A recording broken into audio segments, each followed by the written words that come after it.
Boa noite a todos, mais uma vez aqui no nosso estudo das quartas-feiras, estudando o livro Justiça Divina. Vamos iniciar então nosso encontro com a nossa oração. Graças a Deus.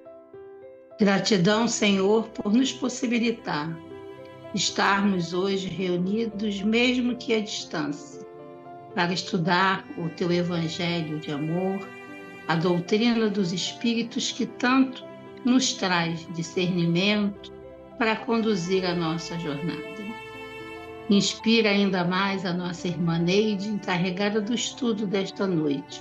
Que ela nos ajude à reflexão, ao aprendizado e a aproveitar um pouco da tua amorosidade que chega até os nossos lares através dos teus mensageiros nesse momento.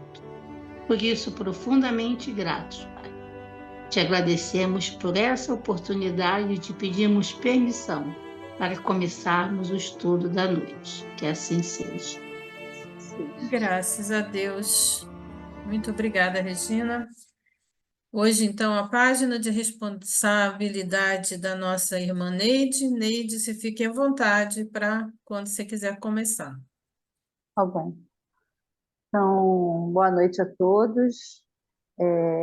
Agradecendo mais uma vez a oportunidade, né, da gente estar aqui junto na noite de hoje, estudando sobre o livro A Justiça Divina. Hoje o texto fala sobre penas depois da morte, da reunião pública de 7 de julho de 1961, primeira parte, capítulo 6, item 18. Só que antes da gente entrar no texto de Emmanuel, se vocês me darem licença, eu gostaria só de falar sobre o item 18 aqui no Céu e Inferno, que fala sobre a impossibilidade material das penas eternas.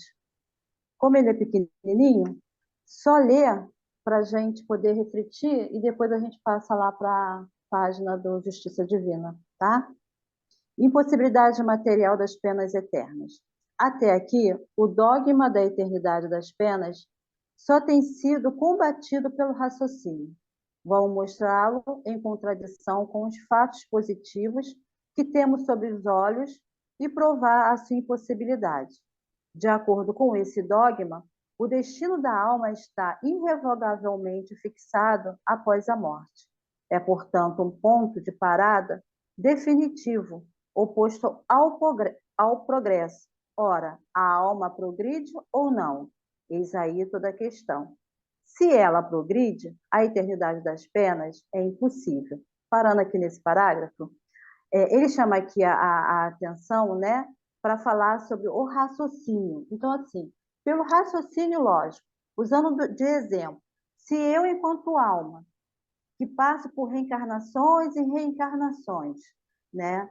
Se o fato de um dia o fato desta reencarnação eu cometer um equívoco, quer dizer que eu vou ser penalizada, Deus vai me penalizar, eu vou viver eternamente num sofrimento eterno, eu vou para o inferno, ou seja, assim, digamos como algumas outras religiões falam, né, que a gente fica lá no inferno. Então Deus ele iria me punir, eu ficaria o tempo inteiro nessa situação. E aí a gente pensando como ele está aqui falando para a gente raciocinar. Se Deus me condenaria para sempre, como seria então, como ficaria a justiça de Deus? Né? Deus enquanto bondade, justiça, amoroso, justo, misericordioso, como ficaria a lei do progresso? Uma coisa também para a gente pensar. E como ficaria o objetivo da reencarnação? Se a lei do progresso é justamente para que a gente possa progredir, né, de reencarnação em reencarnação, para que a gente possa melhorar de forma moral, que a gente possa melhorar de forma intelectual e que a gente possa chegar como espírito, né, puros. Lembrando que a nossa amiga Joana de Anjos nos fala que cada reencarnação, se a gente conseguir uma virtude, a gente já está no bom caminho. Então, se nós, enquanto filhos de Deus, somos deuses, assim diz os espíritos, né? Somos deuses. Então, aonde ficaria a justiça divina e o progresso? E aí a gente lembrando do objetivo da reencarnação.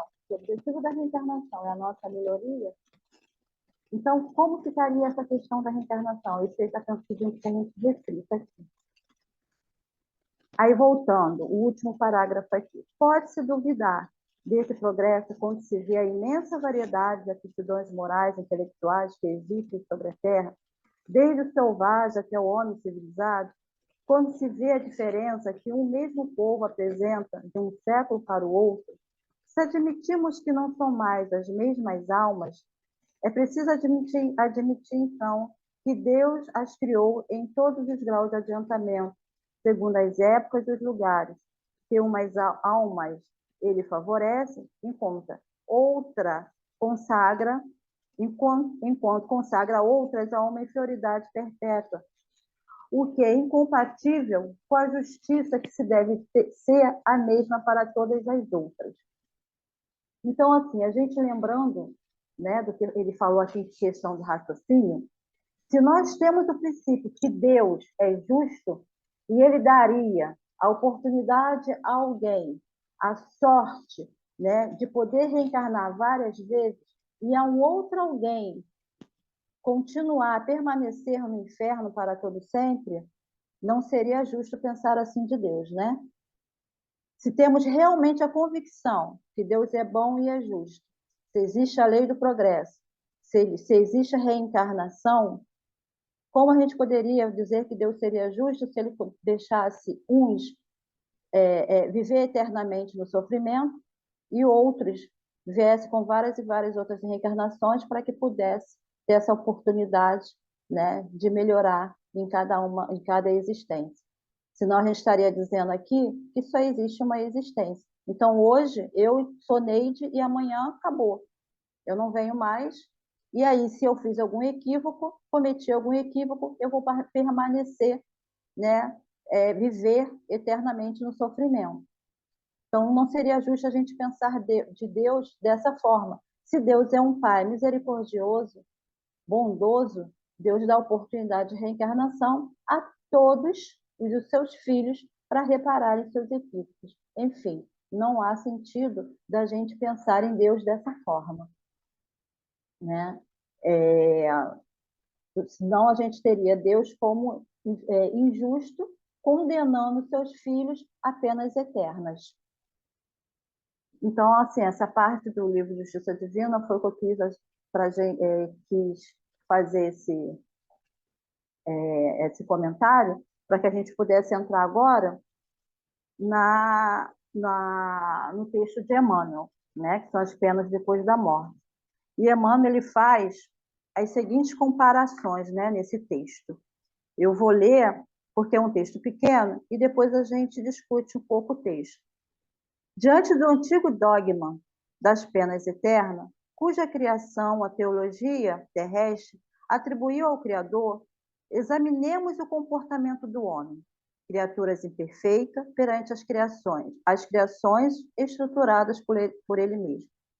Determinada companhia de armadores constrói um navio, contudo arremassa ao mar sem devida assistência, comandantes, pilotos, maquinistas, marinheiros, constitui-lhe a equipagem para que atenda dignamente aos seus fins. Quando alguma brecha surge na embarcação, ninguém se lembra de arrojá-la ao fundo. Ao revés, o socorro habitual enviado ao máximo esforço, de modo a recuperá-la, e se algum sinistro sobrevém, doloroso e inevitável, o assunto é motivo para vigorosos estudos, a fim que novos barcos se levantem amanhã em mais alto nível de segurança. Na mesma diretriz, o avião conta com mecânicos adestrados em cada estação de pouso. O automóvel dispõe na estrada dos postos e abastecimento.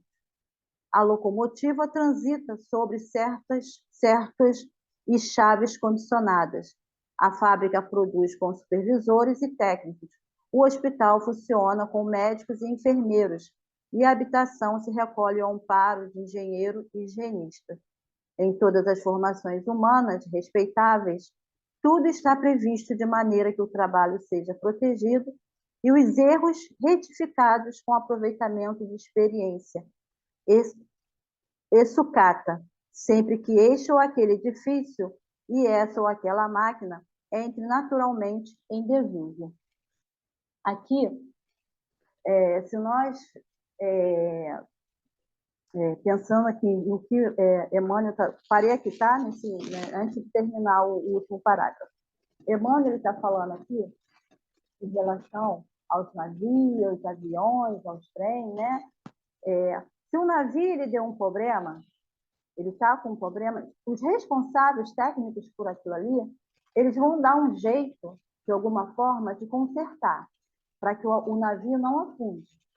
Mas, se o navio afundar, eles vão fazer o quê? Eles vão estudar, vão se aprimorar cada vez mais e mais, para que lá no futuro isso não venha mais acontecer. Então, aqui ele está falando justamente o quê? Se nós, enquanto pessoas, enquanto seres humanos, né, singular que nós somos, e Deus nos dá a oportunidade da gente reencarnar, nós vamos voltar quantas vezes forem necessário para que a gente possa sanar os nossos equívocos. E aqui, voltando em relação às coisas materiais, ele fala mesmo, ele dá mesmo sentido, né, ao avião, aos carros, ao trem, né? Ele quer dizer que em tudo nós começamos observando. Primeiro a gente observa, depois nós vamos fazer, né? Observamos, depois a gente faz, e depois a gente se aprimora. E depois vamos nos aperfeiçoando. É o caso da reencarnação. E assim é o ser, né, enquanto indivíduo. Nós vamos melhorando, nós vamos cada vez mais nos aperfeiçoando, melhorando os nossos equívocos a cada dia, a cada oportunidade e a cada aprendizado que nós temos, nós vamos tendo a certeza que nós não estamos sozinhos, porque Deus nos dá a oportunidade da gente melhorar. Mas para que a gente possa ter essa oportunidade da gente melhorar, nós precisamos entender que nós temos o quê? O nosso livre-arbítrio, né? E nós vamos melhorando em relação também às nossas escolhas. E é através das nossas escolhas que nós vamos seguindo alguns caminhos. E aí a gente para pensar assim, se nós temos as nossas escolhas, nós temos um caminho a seguir, se nós temos o nosso livre-arbítrio, nós também precisamos entender que essas escolhas, para que a gente possa melhorar, nós precisamos nos livrar de alguns entulhos. E quais seriam esses entulhos? Como os aviões, como as coisas materiais, a gente pode, de alguma forma, ir melhorando, consertando, aprendendo, né? A gente vai estudando cada vez mais para que a gente possa melhorar essas situações. E como nós, enquanto ser humano, como pessoa, a gente pode estar se melhorando? A gente tirar esses entulhos. E quais seriam esses entulhos? Os entulhos do nosso coração, do nosso sentimento, dos nossos pensamentos, da vaidade, do orgulho, da avareza, né? Então, quando ele fala aqui, em relação à questão do material, né, que ele fala aqui do navio, dos aviões, e aí ele fala também da questão dos hospitais, das pessoas, né, que contribuem, dos médicos, ele está falando também de uma tecnologia. Essa tecnologia que vai avançando lá atrás, outras décadas lá atrás, não se tinha uma tecnologia de ponta. Então, poderia, sim, os navios afundar, os aviões, né, ter mais acidentes, os carros mais acidentes. Mas hoje, a gente se vê que quanto mais o homem estuda, quanto mais o homem se aprimora, mais a gente tem, né, conhecimento, mais as coisas vão melhorando. E essa tecnologia vai, né, mudando. Em relação aos hospitais, a gente vê que hoje os hospitais eles têm equipamentos maravilhosos que vão conseguir detectar alguns tipos de doença que lá atrás a gente não conseguia, né? A gente não tinha esse conhecimento todo. Hoje a gente vê que os médicos eles têm um conhecimento maior porque eles estudam mais, a ciência está mais avançada, descobrindo mais remédios, né? Cientista, para que a gente tenha algumas doenças que lá atrás não tinha cura, que hoje já tem. Se não tem cura, tem tratamento, que lá atrás já não tinha. Então, tudo isso vem passando por uma tecnologia, então o homem também ele vem passando por um aprimoramento. O homem ele vem passando pela uma reforma. E aí a gente volta lá da Dona Joana, que a Dona Joana fala o quê? Que a gente precisa da nossa reforma íntima. E o que seria essa reforma íntima? Só através da nossa mudança. E ninguém consegue mudar ninguém, né? A gente muda por si só. E aí a gente lembra que essa tecnologia avançada ao longo do tempo, e aí sim nós vamos lembrar sempre da reencarnação. A santa reencarnação, né, é o que é que a gente possa vir estar construindo essas virtudes em cada reencarnação que a gente tem. Então, quantas vezes forem necessárias, quantas vezes nós vamos voltar, né? Nos melhorando, aprendendo e seguindo, né, o objetivo. Agora, para que a gente consiga seguir esse objetivo da reencarnação, que é o nosso melhoramento, a gente precisa nos permitir viajar de acordo com as leis divinas. E aí, para terminar, continuando aqui, eu parei no desuso. Isso acontece entre os homens, cujas obras estão indicadas pelo tempo, a incessante renovação. Em matéria, pois, de castigo, depois da morte, reflitamos assim, na justiça da lei, que determina realmente seja dado a cada um conforme as próprias obras. Entretanto, acima de tudo, e em todas as circunstâncias, aceitamos Deus na definição de Jesus, que nolo revelou como sendo o Pai nosso que estás no céu. Esse parágrafo aqui nos lembra muito, mas muito mesmo, a questão do filho pródigo. Se Deus, né, nosso Pai de amor e infinita bondade, jamais daria, né, para nós pedra. Então, a gente lembrando do filho pródigo, qual foi o que aquele pai fez? O primeiro momento que aquele pai fez quando o filho quis voltar. Ele abriu os seus braços, ele acolheu aquele filho. Então, se Deus, né, é um pai tão justo e tão amoroso com nós, com seus filhos, como que ele ia nos permitir, como é que ele ia deixar que um filho ficasse num sofrimento eterno e outros ele daria a condição de voltar, daria a condição de reencarnar quantas vezes forem necessário. Então, ele não seria justo. E não seria justo nós pensarmos assim de Deus, né? Então, fica a pergunta, existe o inferno? Sim, existe o inferno. Aonde? Na nossa consciência.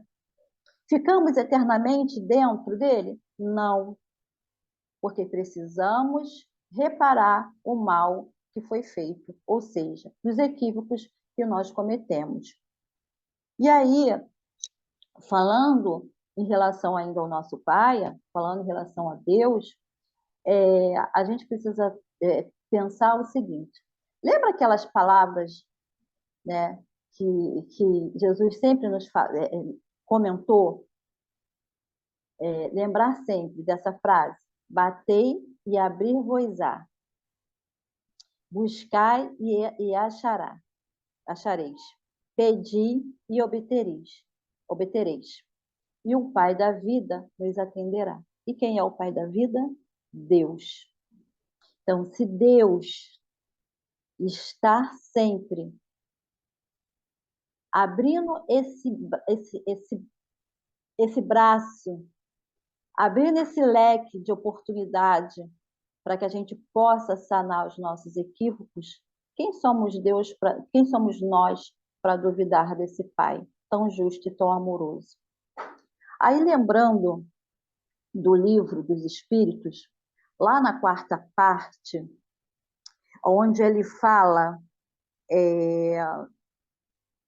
das penas futuras, né? E os espíritos, se eu não me engano, São Luís e Santo Agostinho, eles dizem que seria contrário à lei de Deus punir todas as criaturas. Então, onde estaria a justiça divina se a gente pensar que Deus pune os seus filhos, né? Que somos nós. Se Deus, como Pai e bondoso, renegaria os seus filhos, Deus iria nos renegar? Isso são os espíritos que falam para nós. E Santo Agostinho e São Luís, ele continuou falando, né? Que os espíritos, que os amigos espirituais dizem que seria terrível, né? Eu acho que ele tem esse sentido dessa palavra, seria terrível. E contra a justiça divina, essa ideia de ser julgado eternamente, da gente ir para o inferno, da gente queimar no inferno, da gente viver eternamente num sofrimento. E eles falam também, né, que seria um equívoco nosso a gente pensar dessa forma, porque Deus jamais deixaria de nos dar, né, a oportunidade de reparar os nossos equívocos e deixar a gente viver, né, eternamente no sofrimento, ou a gente pensar que nós só temos uma existência. Ou seja, hoje eu estou Neide e amanhã eu não vou ser mais ninguém. Então,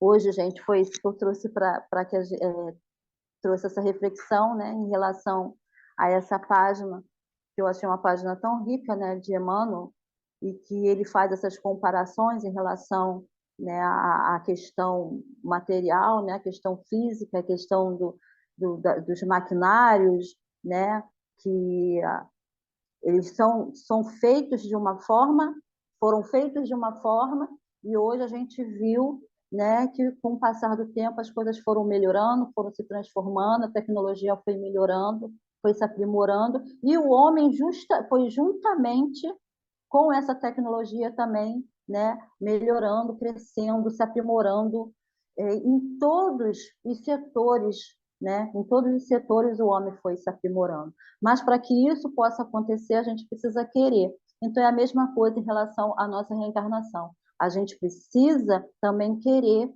diante dessa oportunidade que Deus nos dá, de reencarnação em reencarnação, a nossa modificação. Porque também, se a gente, enquanto espírito, a gente não quiser, não vai ter ninguém que possa nos ajudar. Ninguém, nem Deus vai conseguir nos ajudar. Então, a gente precisa lembrar o seguinte: se nós somos filhos de Deus, nós somos deuses, mas para que a gente possa chegar, né, a ser esse anjo, né, ser Deus, a gente precisa buscar essa pureza espiritual. E só através das nossas reencarnações, da nossa melhoria, da nossa modificação, que nós vamos chegar assim a anjo, porque a espiritualidade fala que todos nós um dia chegaremos a anjos.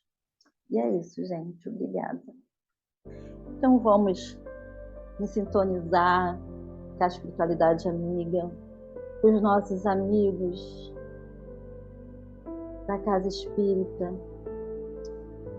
da nossa caravana, que os nossos amigos conselheiros possa envolver a cada um de nós, trazendo para os nossos lares a energia, a coragem, a saúde, que possamos ter dentro de nós a certeza que cada um de nós podemos mudar, nos modificar, trabalhar as nossas atitudes, reparar os nossos equívocos, amparar os nossos filhos, porque nós também temos os nossos filhos, temos também a nossa família, e que possamos estar sempre de braços abertos, para que possamos também ter os braços de Deus quando a gente precisar sanar as nossas equipes.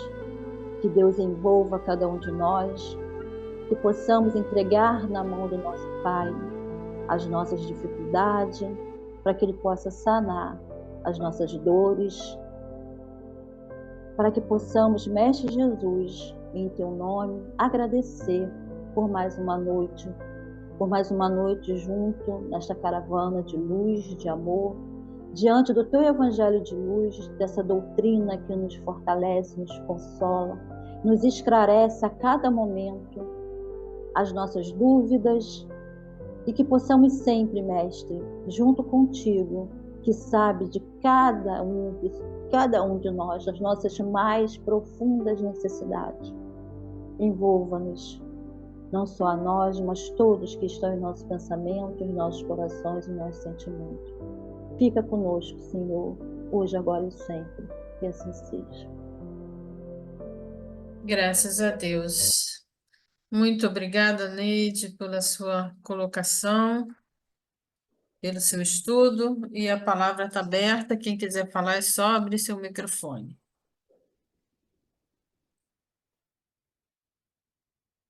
Gratidão, Neide. Estava com saudade da dona Joana. Grande amiga, minha grande amiga.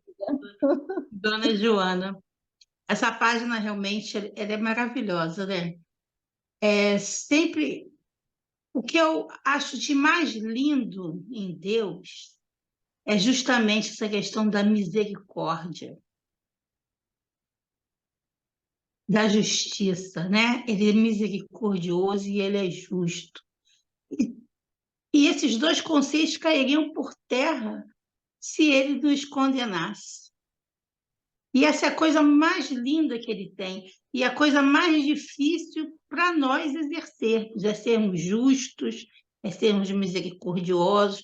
A gente tenta ser bom, a gente tenta amar, a gente tenta uma série de coisas, né? Até de ser onipresente, de estar irradiando, de estar pensando lá em alguém lá longe.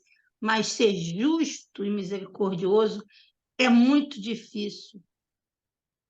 Por isso, eu acho que uma característica assim, muito grande de Deus e que cairia por terra se houvesse essa condenação. E que, como eu agradeço a Deus de ter colocado no meu caminho a doutrina espírita, porque foi justamente essa doutrina que me fez ver essa grandiosidade, né? Porque eu sempre fui...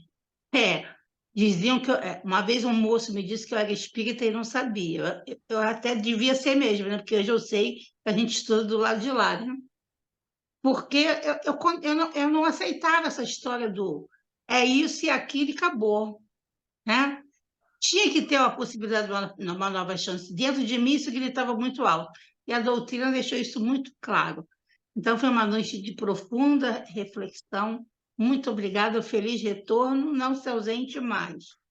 Certo? Certo. Gratidão. Eu que agradeço a oportunidade. Eu costumo dizer, pelo menos dentro da minha experiência, que a grande diferença até das religiões e das situações é a questão da reencarnação. Porque, mesmo como espíritas, a gente sabe que muitos irmãos ficam lá, né, padecendo, né, no chamado inferno, por uma opção própria, né, de que é o livre-arbítrio quando a gente acaba optando pelo lado errado. Agora, a questão é não ter novas oportunidades, né? Então, eu acho que essa é a grande questão, né? De que o Espiritismo nos dá, como outras religiões também espiritualistas, né? Essa oportunidade de você retornar, de você poder se refazer, porque senão você morre, acabou e não tem jeito. E isso também eu acho que justifica o proselitismo de tantas religiões, porque eles ficam tão desesperados, acreditando que não tem uma nova oportunidade, então você tem que fazer tudo agora. Então fica aquilo, aceita, aceita, aceita Jesus de todo jeito. Por quê? O desespero. Porque quer tanto bem da pessoa, mas não entende que vai ter outras oportunidades e que cada um tem que caminhar segundo o seu passo, né? segundo a extensão da sua perna. Eu tive, semana passada, num velório, de uma pessoa muito conhecida, muito chegada, e de cunho evangélico. E é impressionante, a gente tem que ouvir, né? Mas a gente não vai ali, não aberto a um debate, né? Então, estavam felizes, a colocação do pastor que estava dirigindo aquele momento, estavam felizes porque aquela pessoa havia falecido em Jesus e com Jesus. E ele colocando a tristeza daqueles que não falecem com Jesus e que não estão com Jesus. Colocando assim realmente que acabou, né? Isso aí já era, não tem como.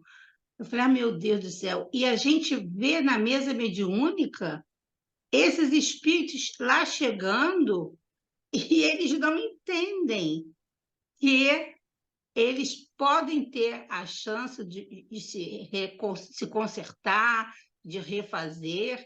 Eles não entendem isso. Eles ainda questionam por que eu estou sendo tão bem tratado se eu não mereço, se eu sou errado. E a gente aí tem que fazer todo um trabalho de orientação que eles não tiveram enquanto no corpo físico. E por isso eles ficam muitas vezes sofrendo muito mais do que um sofrimento desnecessário, porque se eu sei que eu errei, fato. Vamos consertar, vamos caminhar. E eles não, eles se punem, é uma autopunição. Isso é muito doído da gente presenciar, muito doído.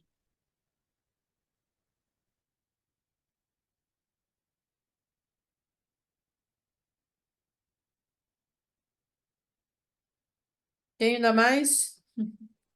E a questão de caminhada, né? Eu costumo dizer que tenho a impressão que esta é a minha primeira encarnação em contato, ou pelo menos tendo a visão da doutrina espírita. Então, quantas e quantas passaram e que eu não conseguia chegar a esse patamar, né, de entendimento. Então, isso realmente, a caminhada é única, né? De cada um, não tem jeito. Diga, Leilinha, seu aí, Miriam, temos 4 minutos. Ouvindo e aprendendo a grandeza de Jesus e da doutrina espírita.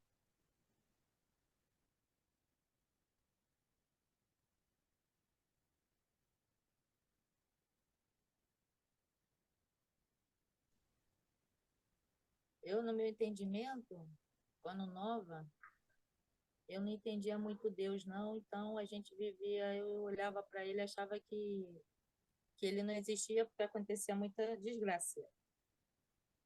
Mas aí, eu não aceitava a morte. Achava que não tinha sentido. Aí fui buscar esse entendimento. Aí quando eu descobri que eu já tinha dentro de mim, sem saber de onde vinha isso, e que a vida não acabava, só que eu não entendia como é que era o processo, que eu vim entender, aí realmente Deus ocupou o lugar devido na minha vida. Aí sim eu comecei a entender, aí eu sim me encontrei com Jesus. E também para mim, Valéria, é a primeira encarnação em que eu caminho com Jesus. Eu acho que essa é a minha primeira encarnação. Então, eu acho que eu tenho muito que caminhar para entender mesmo, né? Mas quando você entende a centelha divina que mora em você, que você é co-criador e que o que você faz aos seus filhos, o Deus faz muito melhor por você, é uma tranquilidade de viver maravilhosa. Eu ainda costumo dizer, Miriam, que é isso graças a Raquel, que eu digo que ela, como dentro da missão dela, a primeira pessoa que ela conseguiu evangelizar foi a mim. Que foi através dela, com certeza, né, do que ela trouxe, que eu consegui abrir, né, me abrir para entender sobre tudo, que eu sempre coloco isso. A grande questão é a reencarnação, no resto é tudo igual. Mas a questão dessa oportunidade, dessa volta, é que é Faz todo diferente e é sentido. crucial. Faz todo sentido. Aí tudo faz sentido. Uhum, Entendeu? sim, Aí, por sim. isso que eu falo, fica muito mais fácil você caminhar, fica Uhum, muito mais fácil você viver, a vida fica mais leve. Aí eu entendo a palavra que o mestre falava, vem comigo que o jugo é leve. Eu não sabia, eu não estava entendendo. Eu falei, agora entendo. É a compreensão do entendimento. Eu falei, agora tudo faz muito sentido. Então, realmente, viver ficou muito mais fácil viver. Sinceramente. Para mim, ficou muito mais tranquilo. Muito, muito melhor mesmo.